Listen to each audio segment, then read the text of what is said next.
بچڑا صاف بولتا تھا. لیکن اکا دکا خبریں آج بھی کسی گاؤں سے آتی ہیں کہ فلاں بھگوان دودھ پی رہے ہیں یا لڈو کھا رہے ہیں. بچڑے کی ایسی محبت رچ بس گئی کہ سجدہ بھی اسے کرنے لگے. اور انہی میں سے ایک پہاڑ ہے سینا، اس کو تور سینا اس کو کہتے ہیں. اس پہاڑی کو مقدس کہا گیا ہے اس لیے کہ اللہ تبارک و تعالیٰ نے وہاں موسیٰ علیہ السلام کو بلایا. موسیٰ علیہ السلام اپنی قوم میں اپنے بھائی ہارون علیہ السلام کو نائب بنا کر کے گئے. ہارون علیہ السلام طبیعت کے بڑے نرم مزاج تھے، بڑے نرم سے. موسیٰ علیہ السلام کا جلال اور ان کے تمام رعب و دبدبے سے لوگ خوف کھاتے تھے، ڈرتے تھے. ہارون علیہ السلام کے ساتھ ایسا معاملہ نہیں تھا. موسیٰ علیہ السلام جب کوہ طور پر گئے تو 40 دن تک قیام کیا، واپس نہیں آئے اپنی قوم کے پاس. 40 دن تک وہیں ٹھہرے رہے کیونکہ تورات اتر رہی تھی. کوہ طور پر جب آپ گئے تو تورات جو اللہ کی کتاب ہے وہ اتاری جا رہی تھی. 40 دن لگ گئے. تو 40 دن جو یہ گیپ ہوا موسیٰ علیہ السلام کا، یہاں ان کی قوم میں کچھ خرابیاں شروع ہو گئیں، کچھ برائیاں شروع ہوئی. کچھ نہیں بلکہ بڑی بھیانک برائیاں. سامری نام کا جو شخص جس کے متعلق میں نے کہا، یہ بہت ہی چالاک آدمی تھا، چتر آدمی تھا. اس نے سارے لوگوں کے پاس جو سونا چاندی تھا سب جمع کروا لیا. سب نے سونا چاندی جمع کیا. کیوں؟ وہ کہہ رہا تھا میں تمہارا خدا سامنے دکھاؤں گا تمہیں. ہو سکتا ہے اس زمانے کا وہ ڈھکوسلا پیر ہوگا جیسے آج بھیجے میں دکھانے والے ہیں، اس وقت وہ میٹل میں دکھا رہا تھا. تو اس نے کہا کہ تم سب کے سب سونا اور چاندی لے کر کے آؤ. سب لے کر کے آئے. جس کے پاس جتنا سونا چاندی تھا وہ سب لا کر کے جمع کیے. اب وہ کافی بڑی تعداد میں ہوا. اب سامری نے کیا کیا؟ یہ سونا چاندی سب کا لے کر کے میلٹ کیا، اس کو میلٹ کیا، گرما کر کے پگھلایا. پگھلا کر کے اس سے ایک بچھڑا بنایا، بیل کا بچہ. اور بچھڑا جب سونے اور چاندی کے سارے دھاتوں سے مل کر کے بنا تو بڑا خوبصورت بچھڑا تھا. واللہ عالم اس کے ذہن میں کیا بات تھی، کیا چل رہا تھا اس کے دماغ میں. ہو سکتا ہے اس زمانے کا وہ بہت ہی ذہین و فتین آدمی ہو. تو اس نے بچھڑے کو بنانے کے بعد اب کیا کیا، اس بچھڑے میں کچھ ایسی چیز ڈال دی جس سے وہ بچھڑا بولنے کے قابل ہوا. سیل نہیں، بیٹری نہیں یا کمپیوٹر کا زمانہ نہیں، بچھڑا صاف بولتا تھا. لوگ اپنی حاجتیں لے کر کے آتے تھے، بچھڑا ان سے بات کرتا تھا. اب سامری نے کیا کہا، اس بچھڑے کو بنا کر کے کہا الہنا و الہ موسیٰ، موسیٰ کا خدا بھی یہی ہے اور ہمارا خدا بھی یہی ہے. موسیٰ طور پر گئے ہیں، خدا ہمارے پاس آ گیا ہے. تو سب کے دماغ میں بات آ گئی. اس زمانے میں ظاہر سی بات ہے بچڑا بولے گا تو تعجب ہی کی بات ہوگی. 4000 سال پہلے کی بات کر رہا ہوں. آج سے آپ میں سے بڑے حضرات بھی یہاں پر موجود ہوں گے، موبائل کا تصور بھی نہیں رہا ہوگا کہ کوئی ڈبہ ایسا ہوگا چھوٹا سا جس میں سے بات آ سکتی ہے. فون کو ہی لے کر کے، وائرلیس فون کو ہی لے کر کے لوگ عجب عجب حرکتیں کرتے تھے. ہم موبائل کے بھی زمانے کو ابھی دیکھ رہے ہیں نا. اب جو بزرگ حضرات ہیں انہوں نے سوچا بھی نہیں ہوگا کہ موبائل بغیر وائر کے کنیکشن کے ایک جگہ سے دوسری جگہ کیسے بات کرا دے گا. اب بات نہیں، پوری ویڈیو کر کے ایک دوسرے کو دکھا بھی دیتا ہے. یہ چند سالوں پہلے نہیں تھا. تو ہمارے جو باپ دادا تھے ان کے لیے تو تعجب کا ہی مقام ہوگا نا. اب یہ 3000-4000 سال کے عرصے پہلے کی بات کر رہا ہوں. اس زمانے میں اگر کوئی بچڑا بولنے لگے، بات کرنے لگے تو کیا تعجب کی بات نہیں؟ آج بھی تعجب کی بات ہے جب گنپتی بول رہی ہے یا دودھ پی رہی ہے تو لوگ اس کی پوجا کے لیے ہیں، جاتے ہیں. ہوتا نہیں ہے؟ بات مشہور ہوتی ہے کہیں کہیں کی، ہم تو جا کر دیکھے نہیں ہیں. ہوتا ہوگا، ہمیں تو معلوم نہیں ہے. لیکن آج بھی اس ترقی یافتہ زمانے میں بیٹری کا زمانہ ہے، سیل کا زمانہ ہے، الیکٹرانک ساری چیزیں آ گئی ہیں. لیکن اکا دکا خبریں آج بھی کسی گاؤں سے آتی ہیں کہ فلاں بھگوان دودھ پی رہے ہیں یا لڈو کھا رہے ہیں، تو لوگ یقین بھی کرتے ہیں اور اس کی طرف چڑھاوے زیادہ بھی ہوتے ہیں۔ تو اب آپ اندازہ کرو 3000 سال پہلے جب سامری نے بچھڑے کو لائیو بولتا ہوا دکھا دیا تو کیا ان کے عقیدوں کا کیا حال ہوا ہوگا۔ اسی لیے میجورٹی اس میں اس کی عبادت میں لگ گئے۔ بچھڑے کی ایسی محبت رچ بس گئی کہ سجدہ بھی اسے کرنے لگے، مانگنے بھی اس سے لگے، اعتکاف بھی کرنے لگے، نظر و نیاز بھی کرنے لگے، منتیں کرنے لگ گئے بچھڑے کے سامنے۔ یہ 40 دن میں اتنا سب برا حال ہو گیا۔ ایمان والی قوم کا، فرعون کا نہیں، ایمان والی قوم کا یہ حال ہو گیا۔ موسیٰ علیہ السلام 40 دن کے بعد واپس تشریف لائے۔ اچھا، ان دنوں میں آپ کے ذہن میں یہ سوال آ سکتا ہے ہارون علیہ السلام کیا کر رہے تھے؟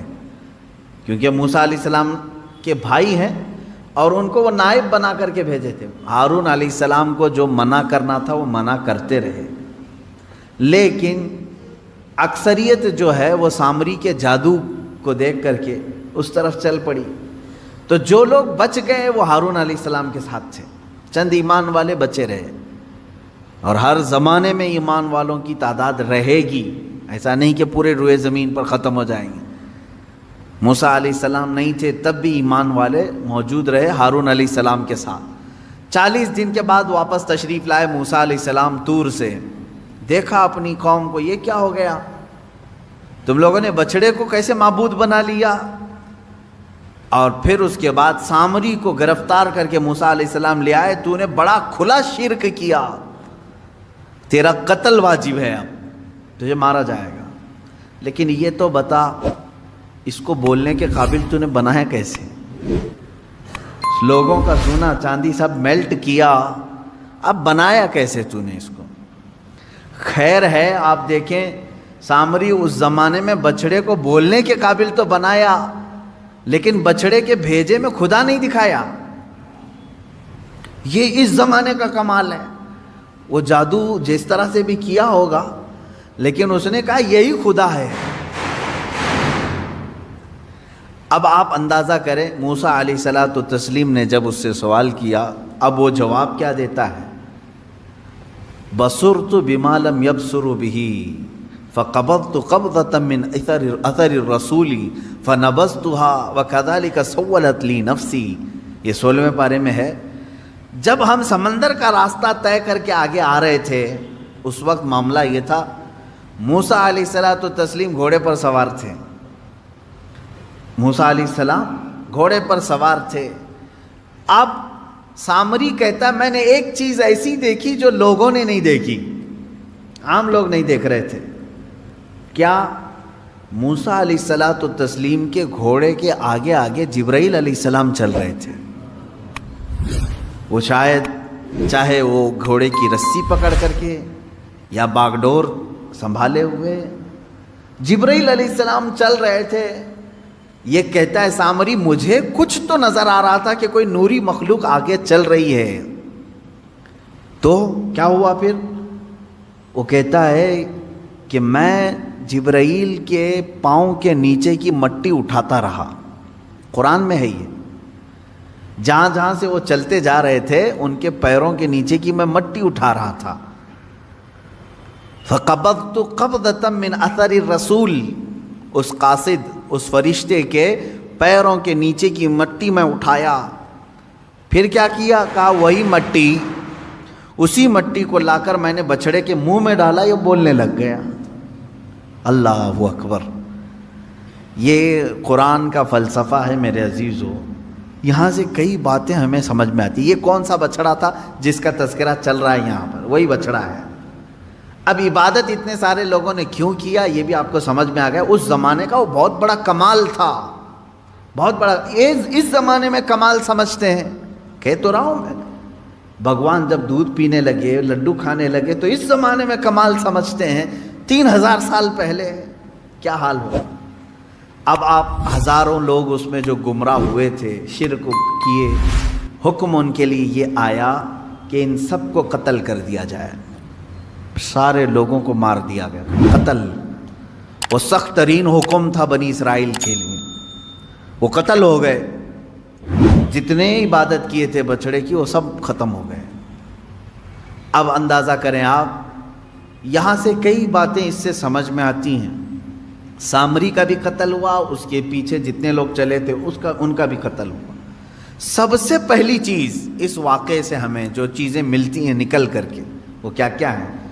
پہلی چیز تو یہ ہے کہ قوم سے جب رہبر دور ہوتا ہے تو قوم بگڑ جاتی ہے، پہلی چیز یہ ہے۔ اسی لیے کہا گیا کہ زیادہ دیر تک قوم کو خالی نہ چھوڑا جائے،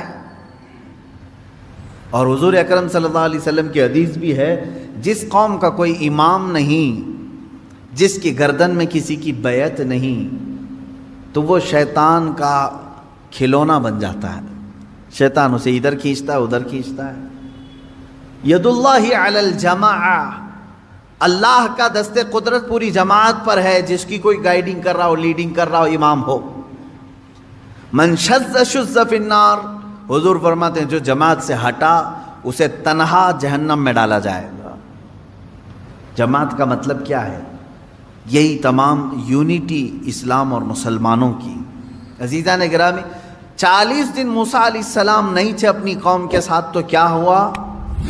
سب بچڑے کی پوجا میں لگ گئے۔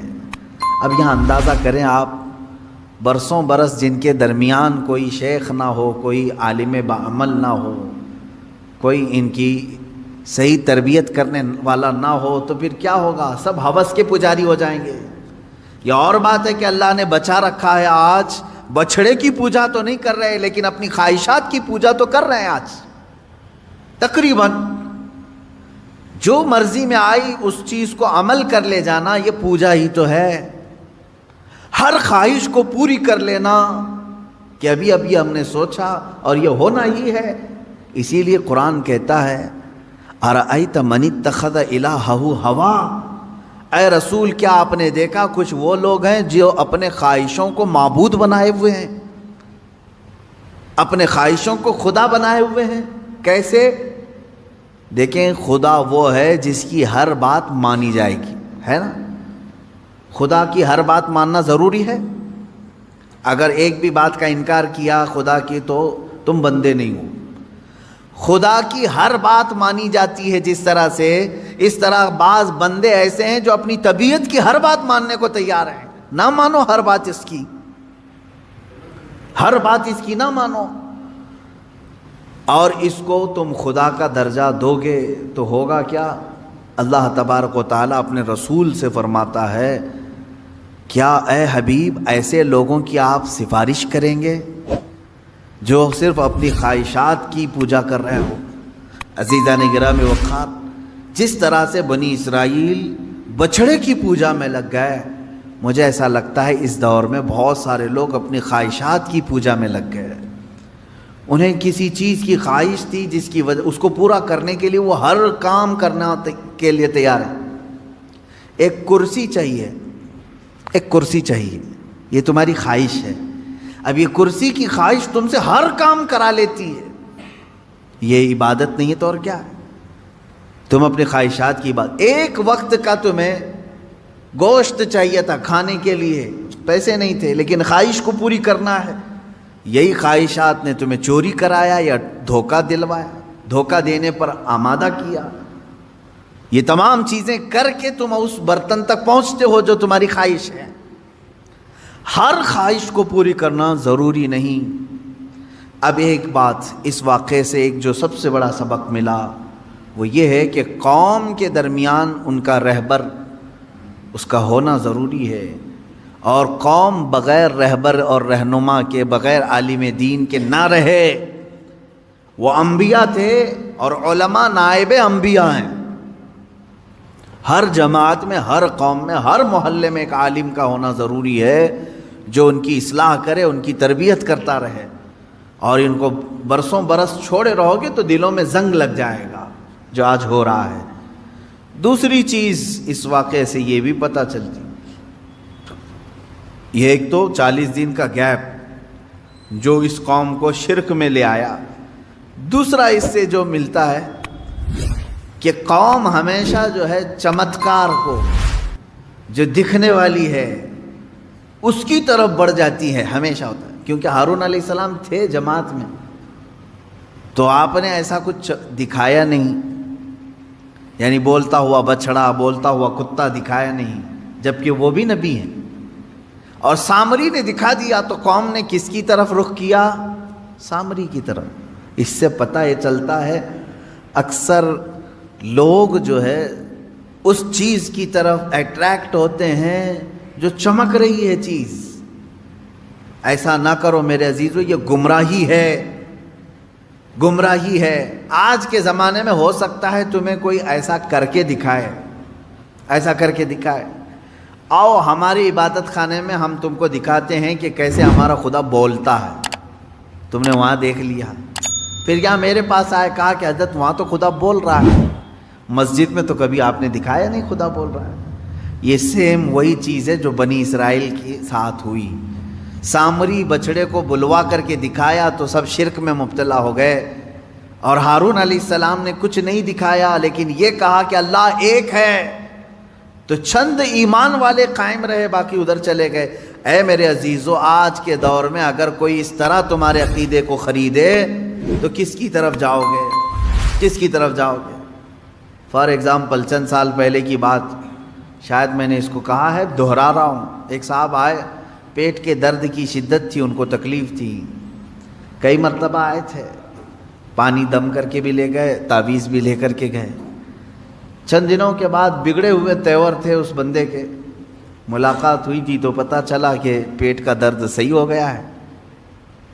تو میں نے پوچھا کیا کیا حالات ہیں؟ کہا کہ بس میں سب چھوڑ دیا، ایک جگہ جا رہا ہوں، فلاں جگہ. کیا ہے؟ کہا وہ ایک پوجا کرنی رہتی ہے گوبر کو رکھ کر کے. کہا کر رہا ہوں. یہ کہاں سے آئی تمہارے اندر چیز؟ اس نے کہا فلاں بابا تھے، انہوں نے ایک لکوڈ دیا پینے کے لیے، پیٹ درد صحیح ہو گیا. کہا کیا لکوڈ دیا تھا؟ کہا آپ برا مانیں گے حضرت. میں نے کہا کیا چیز دیا پینے کے لیے؟ کہا گائے کا پیشاب. کہا پی لیا تم نے؟ کہا ہاں پیا، پیٹ کی درد کی شدت تھی.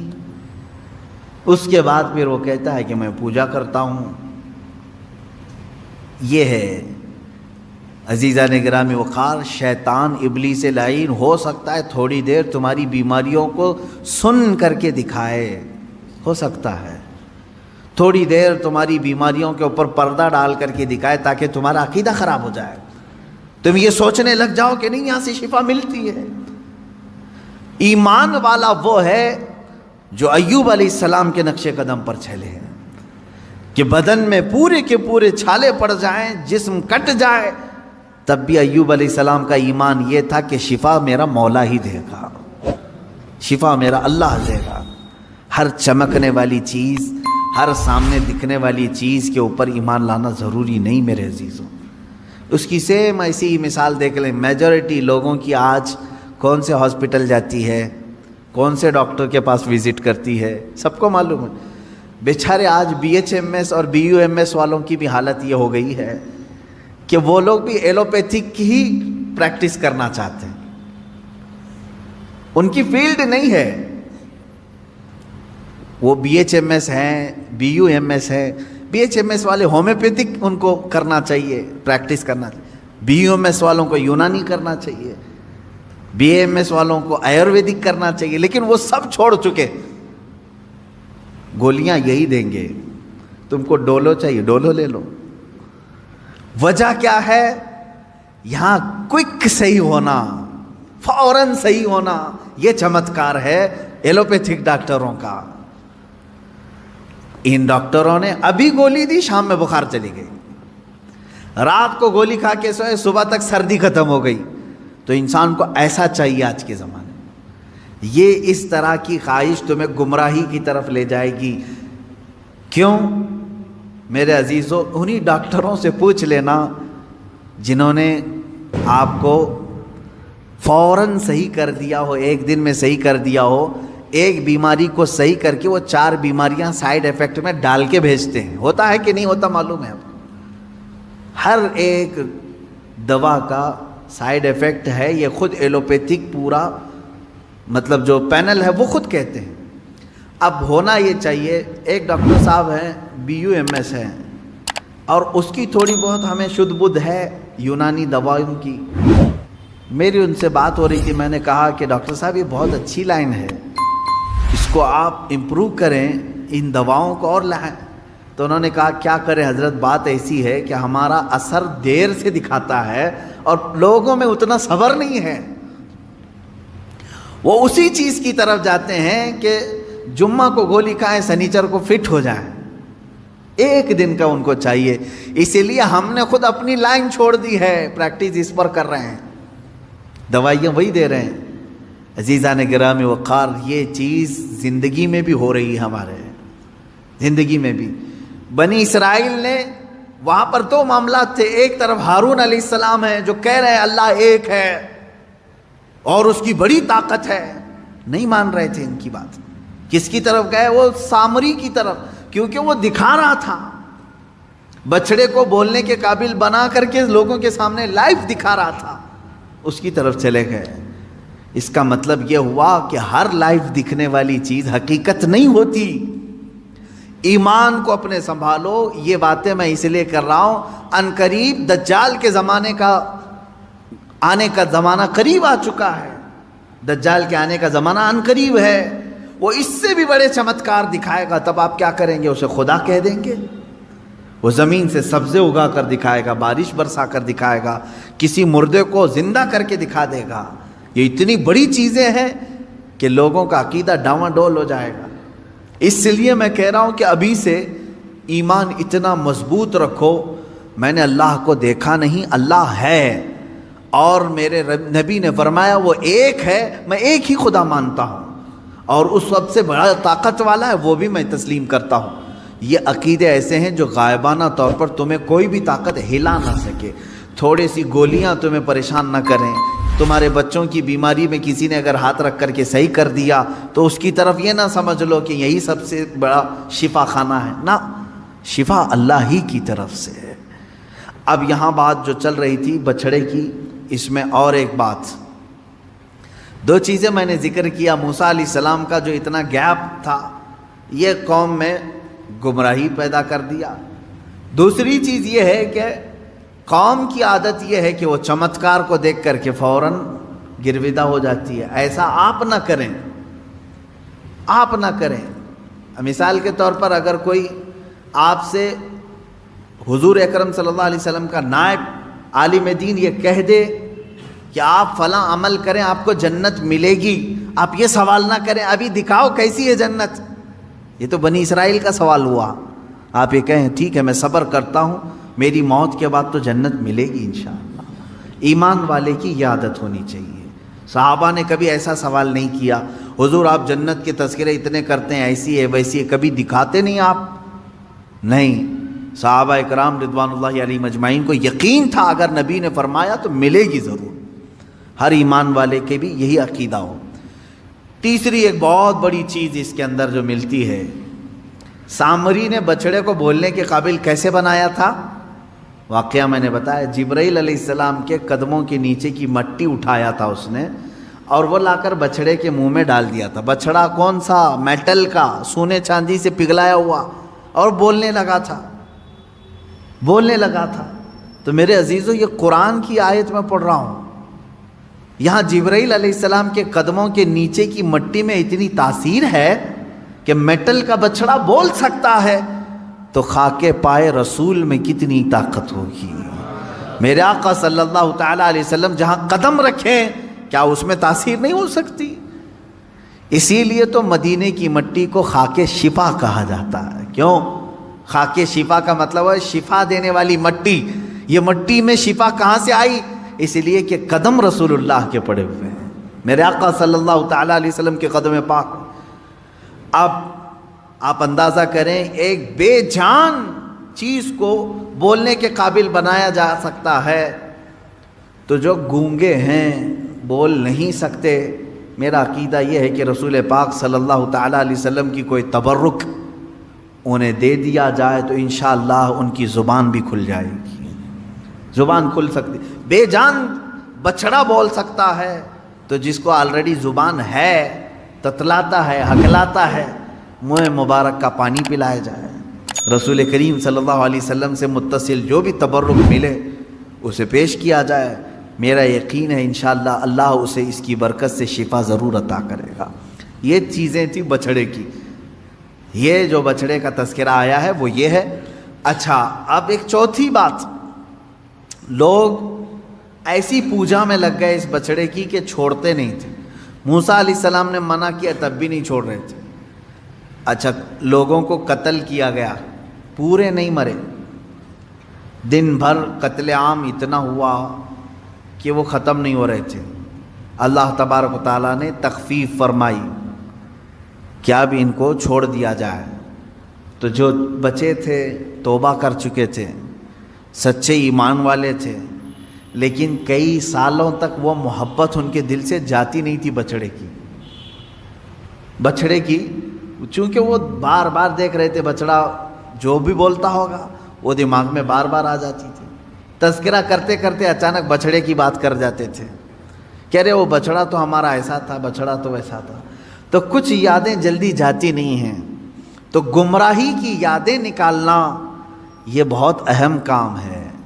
مثال کے طور پر برسوں پہلے آپ کوئی غلط کام کر رہے تھے، اب چھوڑ کر کے توبہ کر کے آ چکے ہیں، تو اب یہاں سب سے بڑا کام یہ ہوتا ہے کہ اس کا دماغ میں خیال بھی نہ آئے. اس کے لیے ٹائم لگتا ہے. تو جب تک وہ پورا نہیں نکالو گے آپ ایمان کے کمال کے درجے کو نہیں پہنچو.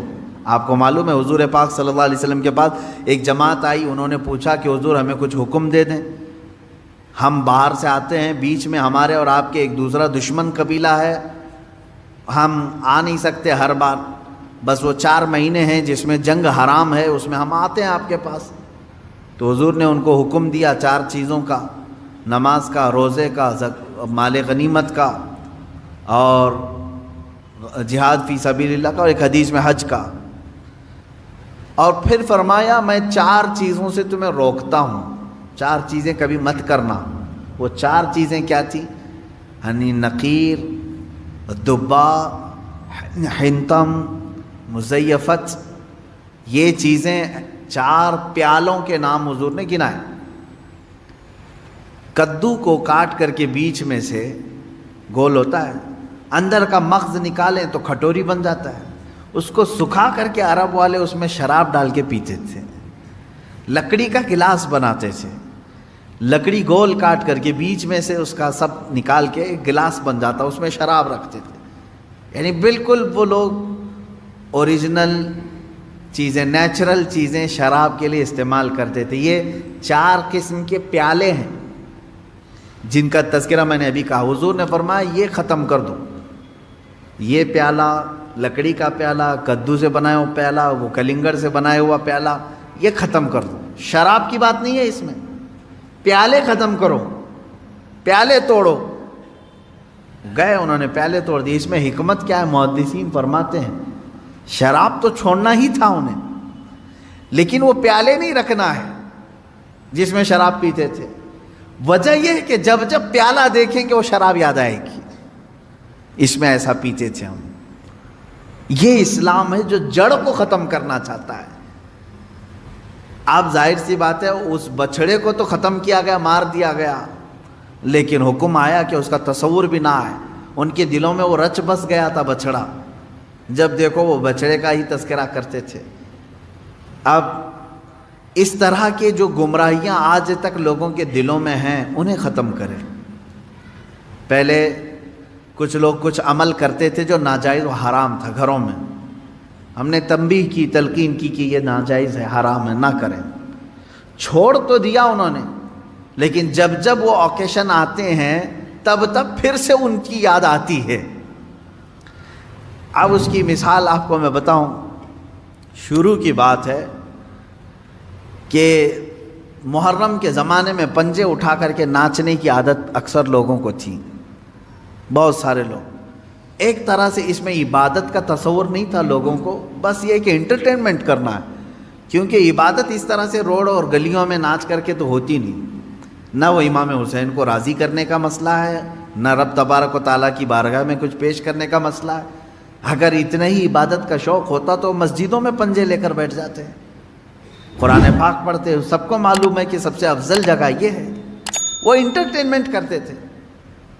اب ہوا یہ کہ ہم نے کہا کہ یہ بے حرمتی ہو رہی ہے، مولا حسین کے نام پر بے حرمتی ہو رہی ہے. اصل بات پنجہ تو آج تک امام حسین کا ملا نہیں، پنجہ ملا نہیں. حضرت عباس علمبردار کے پنجے کٹے تھے یہ سنا ہے، روایات بھی، لیکن اس کی شبیہ، اس سے ملتی جلتی تصویر کچھ ملی نہیں. اب رہی بات تعزیہ کا مسئلہ. تعزیہ جو ہے اس کا مسئلہ مختلف بھی ہے. اتنا میں بتاؤں گا، کنفیوز نہیں ہونا. تعزیہ کو شرائط کے ساتھ اگر بٹھایا جائے تو جائز ہے، لیکن وہ شرائط پورے کرتے نہیں لوگ. اور ہم نے اگر اتنا ہی شوشہ کھول دیا تو بڑے بڑے دروازے لوگ کھول دیں گے. بات صرف اتنی تھی تعزیہ کی. امام حسین کا جو روضہ ہے، اس روضے کی شکل کی کوئی چیز بنا کر کے آپ نے رکھ دیا، تو کسی بھی بزرگ کے روضے کی شکل بنا کر کے رکھنا مستحسن ہے، کوئی حرام کام نہیں ہے، ناجائز نہیں ہے. جیسے ہم گنبد خضرا بناتے ہیں، خانہ کعبہ بناتے ہیں، ہوتا ہے گنبد خضرا جہاں ہوگا ہم تعظیم کے ساتھ دیکھتے ہیں. لیکن اس کے ساتھ اگر ایسے معاملات ہوں کہ اس کو لے کر کے سڑکوں پہ ہم گھومیں گے، ناچیں گے، اور پھر اس پر چڑھاوے کریں گے، پھر اس کے ساتھ اپنے عقیدے جوڑ لیں گے، تو یہاں سے شیطان پھر گمراہ کرنا شروع کرتا ہے. خیر یہ بات الگ ہے تعزیہ کا. رہی بات پنجے کا، پنجے کی جو لاجک ہے وہ نہیں سمجھ میں آئی. مجھے کوئی سمجھا دے. میں نے اس سے قبل بھی بہت پہلے ہی کہا تھا، میں خود اٹھاؤں گا. پنجے کی کیا خصوصیت ہے؟ اگر امام حسین شہید کربلا رضی اللہ تعالیٰ عنہ کے ہاتھ کا نشان لے کر کے کوئی اٹھا کر گھومتا ہے، میں تو کہوں گا ہاتھ کیوں اٹھاتے ہو؟ اس سے بہتر ہے کہ مولا حسین کا قدم اٹھا کر کے گھومیں، کیونکہ ہمارے لیے ان کے قدم تک پہنچنا بھی بہت دور کی بات ہے. قدم اٹھا کر کے کوئی گھومتا ہوا نہیں دکھا مجھے، کوئی تلوار اٹھا کر کے دکھا. تو اس میں ہاتھ کی کیا خصوصیت ہے یہ تو مجھے لاجک اب تک نہیں معلوم. بہرحال ایک ٹاپک الگ ہے. اس کے اندر جو خرافات آ رہی تھیں، اس کے ساتھ عورتوں مردوں کا ساتھ ملنا، گانے باجے ڈھول تاشے اور طرح طرح کے اس میں خرافات لے کر کے اس کو کہاں سے کہاں تک پہنچایا تھا. شروع کس لیے ہوا ہوگا معلوم نہیں، پہنچا کس کام کے لیے بہت دور چلا گیا. اب میں جو بات کہنے جا رہا تھا وہ یہ تھی کہ چند سالوں پہلے ہم نے دیکھا بہت خرافات ہو رہی ہے. ایک جگہ ہم نے کہا منع ہے، انہوں نے فوراً اس کو ختم کر دیا، نہیں کریں گے. ہاں میں نے کہا کہ ٹھیک ہے، مولا حسین کے روضے کی شکل بناؤ، ہر گھر میں بنا کر کے رکھو، یاد کے لیے اچھا، اپنے بچوں کو دکھاؤ کہ یہ مولا حسین کا روضہ ہے.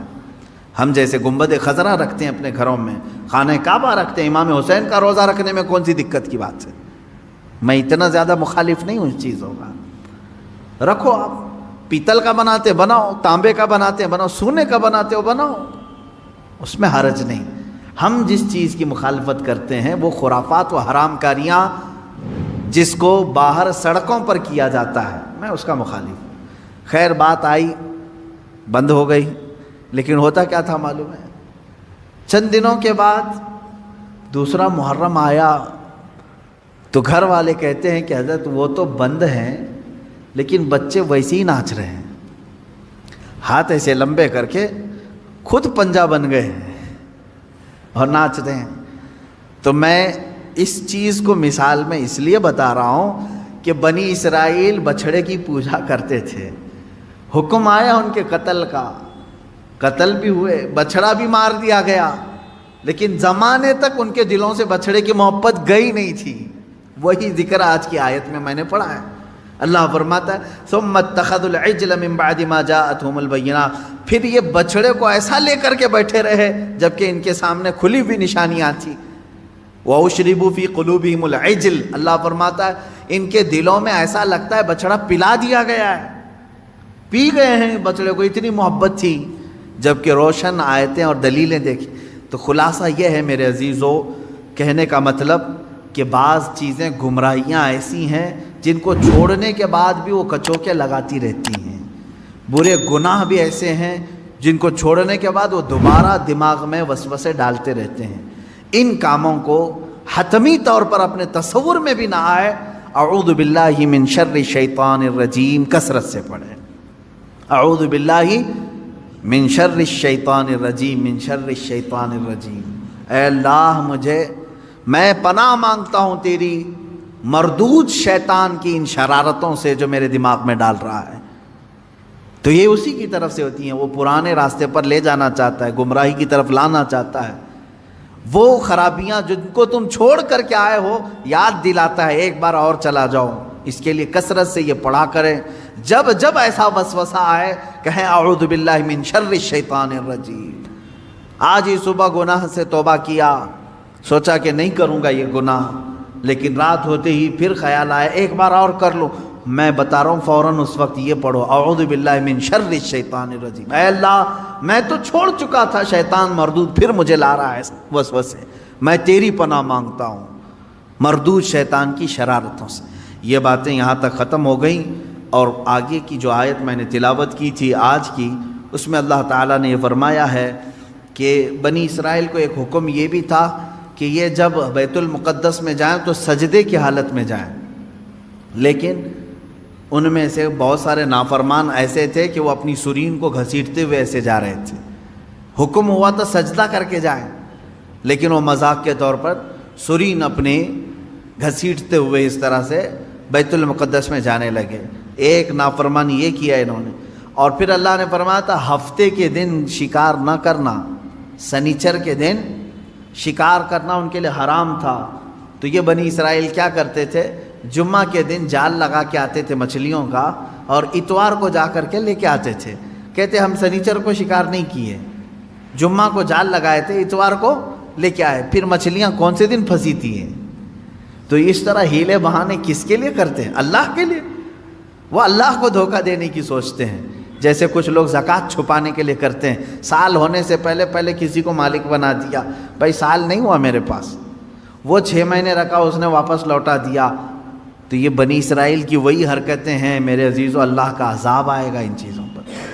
تم ایک دوسرے کو چھپا سکتے ہو بہت ساری باتیں، لیکن اللہ رب العزت سے کوئی چیز نہیں چھپے گی، تمہارے دلوں کے حالات سے وہ باخبر ہے۔ اور اللہ نے فرمایا ہم نے ان سے گاڑا عہد لیا تھا کہ یہ چیزیں نہیں کرو گے، پھر بھی انہوں نے کیا، فَبِمَا نَقْضِهِمْ مِيثَاقَهُمْ، اللہ فرماتا ہے تو ان کی کیسی بدعہدیوں کے سبب ہم نے ان پر لعنت کی ہے۔ یعنی وعدہ خلافی کرتے تھے یہ بنی اسرائیل یہودی، توبہ کرتے تھے اللہ آئندہ سے ایسا کبھی نہیں کریں گے، بچڑے کی پوجا میں لگ گئے، فرعون سے تو نجات دے دے ہم سب چھوڑ دیں گے، اللہ نے نجات دی، پھر وہی کرنے لگے۔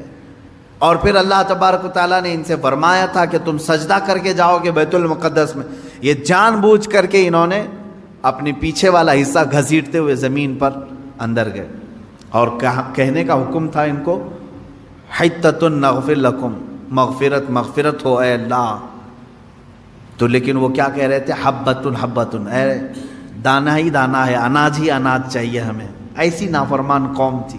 اللہ فرما رہا ہے تسبیح بولو مغفرت، اور وہ کہہ رہے ہیں گیہوں جوار، یعنی دانوں کے نام لے کر کے کہہ رہے تھے کہ یہ ملے ہم کو، فلاں ملے۔ تو یہ نافرمانیوں کے سبب اللہ تعالیٰ فرماتا ہے ہم نے ان پر عذاب نازل کیا، ان پر لعنت کی، اس لیے کہ وہ آیات الہی کے منکر ہوئے ہیں، اللہ کی آیتوں کے منکر ہوئے۔ یہاں سے بات، اور پھر اللہ تعالیٰ فرماتا ہے وَبِكُفْرِهِمْ وَقَوْلِهِمْ عَلَى مَرْيَمَ بُهْتَانًا عَظِيمًا، اور اس لیے بھی اللہ نے ان پر لعنت کی کہ انہوں نے کفر کیا اور مریم پر بڑا بہتان باندھا۔ یہ یہودی ہی تھے جو حضرت بی بی مریم پر تہمت لگاتے تھے کہ عورت ناپاک ہے، بغیر شوہر کے اس کو بچہ کیسے ہوا، اس نے غلط کاری کی ہے، بدکاری کی ہے، معاذ اللہ رب العالمین، 1000 تہمتیں۔ سیدہ بی بی مریم سلام اللہ علیہا، وہ عفت معاب تھیں، طاہرہ تھیں، زاہدہ تھیں، عابدہ تھیں، بطول تھیں، جن کو کسی بشر نے چھوا نہیں، ان پر ان یہودیوں نے تہمتوں کی بوچھار لگائی۔ اس پر اللہ تعالیٰ فرماتا ہے کہ ہم نے ان پر لعنت کی ہے۔ اب یہاں سے پھر میرا ٹاپک چلے گا کہ یہودی لعنت شدہ قوم کیوں ہے، کیونکہ آج مجھے بتانا ہوگا کہ آج بھی یہود پوری دنیا میں اپنے پنجے گاڑنے کے لیے کس کے ناک میں دم نہیں کیا ہوا ہے. سارا کا سارا یہ جو کھیل دیکھ رہے ہیں آج دنیا میں اتھل پتھل ہو رہی ہے، یہ چند شرپسند یہودیوں کی وجہ سے. مجھے کہتے ہیں کچھ لوگ اینٹی جیوز ہیں. آپ سارے یہودیوں کے اینٹی تھوڑی نہ ہیں. جو ایمان والے تھے ہم ان کے مخالف نہیں ہیں. جو اللہ کو ایک مانتے ہیں، انبیاء پر ایمان لاتے ہیں، وہ اچھے یہودی تھے پہلے زمانے میں. ہم تو تمہارے کرتوت کے مخالف ہیں. ہم تمہارے تمام یہ مظالم کے خلاف بولتے ہیں جو تم آج پوری دنیا پر ڈھائے ہوئے ہو. انہوں نے خفیہ تنظیمیں بنا کر رکھی ہیں. یہ عیسائیوں کو بھی برباد کرنا چاہتے ہیں، مسلمانوں کو بھی. ان کا صرف اور صرف نظام ایک ہی ہے کہ دنیا بنی ہے تو صرف یہودیوں کے لیے بنی ہے. راج ہوگا تو صرف یہودیوں کا ہوگا، باقی ساری انسانیت غلام ہوگی. اس پر میں انشاءاللہ آگے گفتگو کروں گا.